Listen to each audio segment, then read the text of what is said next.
Banyak orang tua percaya, tantrum itu tanda anak nakal. Kalau anak teriak, jatuh-jatuh ke lantai, nendang, lempar barang, otomatis kesimpulannya, wah, kurang ajar nih. Tapi kalau itu benar, harusnya semua anak yang tantrum jadi anak nakal kan? Masalahnya, faktanya nggak gitu. Ada data klinis yang bersumber dari Wiley Online Library menjelaskan bahwa setidaknya 20% anak umur 2 tahun punya tantrum minimal sekali setiap hari.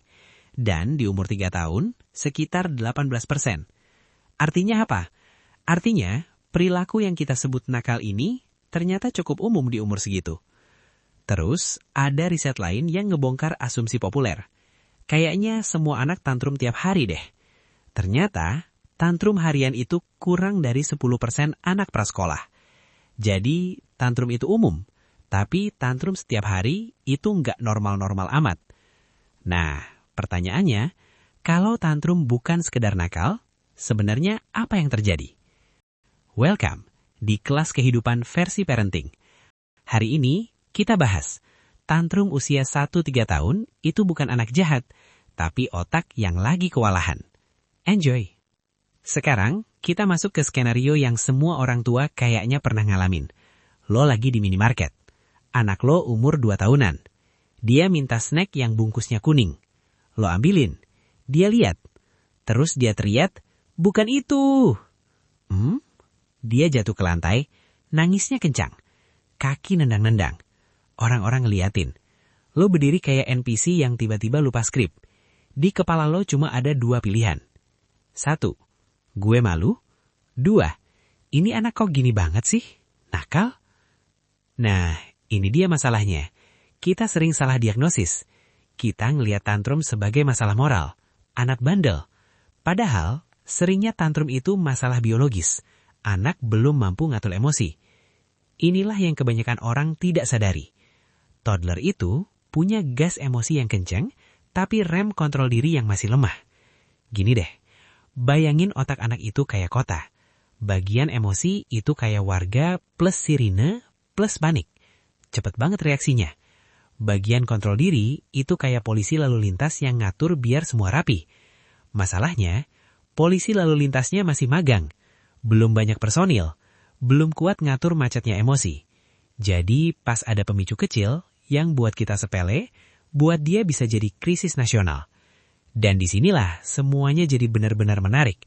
Karena tantrum sering muncul bukan saat anak pengen jahat, tapi saat anak pengen sesuatu dan sistemnya nggak sanggup. Contohnya, mau pakai sendok tertentu. Pisang dibelah 2 padahal maunya utuh. Disuruh berhenti main buat mandi, sepatu nggak enak padahal sama.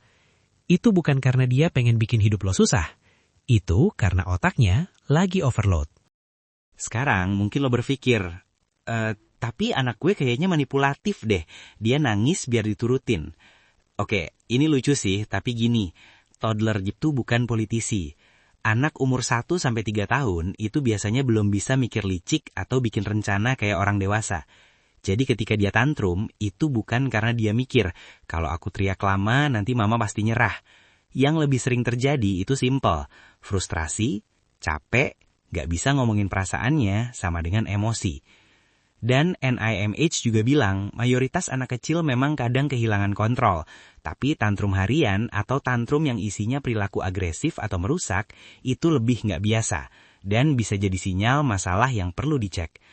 Tapi tenang, tantrum itu kayak spektrum. Ada yang normal dan ada juga yang perlu perhatian lebih. Ada patokan yang sering dipakai. Sekitar 5-7% anak usia 1-3 tahun bisa dikatakan punya tantrum yang lama, itu kurang dari 15 menit. Dan dikatakan sering, itu ketika lebih dari 3 kali per minggu. Kalau anak lo masuk pola ini yang sering, jangan panik, tapi sebaiknya lo lebih aware. Oke, sekarang kita masuk ke kenapa anak bisa tantrum. Gua kasih checklist paling gampang, rumus HALT versi toddler.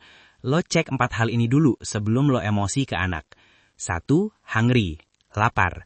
2. Angry atau anxious, frustrasi, takut, atau overstimulated. 3. Lonely, butuh koneksi, pengen ditemenin, pengen dipeluk. 4. Tired, capek atau ngantuk. Sebenarnya banyak anak tantrum itu bisa reda itu bukan karena lo menang debat, tapi kadang karena perkara sepele, kadang karena lapar atau karena ngantuk. Nah, sekarang bagian yang penting, cara respons. Karena tantrum itu kayak api, kalau lo siram bensin, ia tambah gede. Kalau lo panik, anak makin panik. Jadi ini langkah yang bisa lo terapin langsung. 1. Ganti tujuan. Bukan stop jangan nangis, tapi amanin dulu. Tugas lo bukan mematikan emosi, tapi tugas lo jaga keamanan. Singkirin barang yang bisa dilempar. Kalau di tempat umum, pindah ke pojok yang lebih sepi. Kalau dia mukul atau nyakar, tahan dengan tegas tapi tenang. Omong aja dengan kalimat pendek. Mukul itu nggak baik, mama nanti sakit. 2. Validasi emosi, jangan validasi tuntutan. Ini yang sering ketukar. Validasi emosi sama dengan lo bilang, gue paham lo lagi ngerasa begini. Contohnya, aku tahu kamu marah. Kamu kecewa ya? Kamu sedih karena nggak boleh. Ini bikin anak ngerasa, perasaanku dimengerti, aku aman. Kalau validasi tuntutan, itu kayak lo bilang, ya udah karena kamu nangis, kamu dapat itu.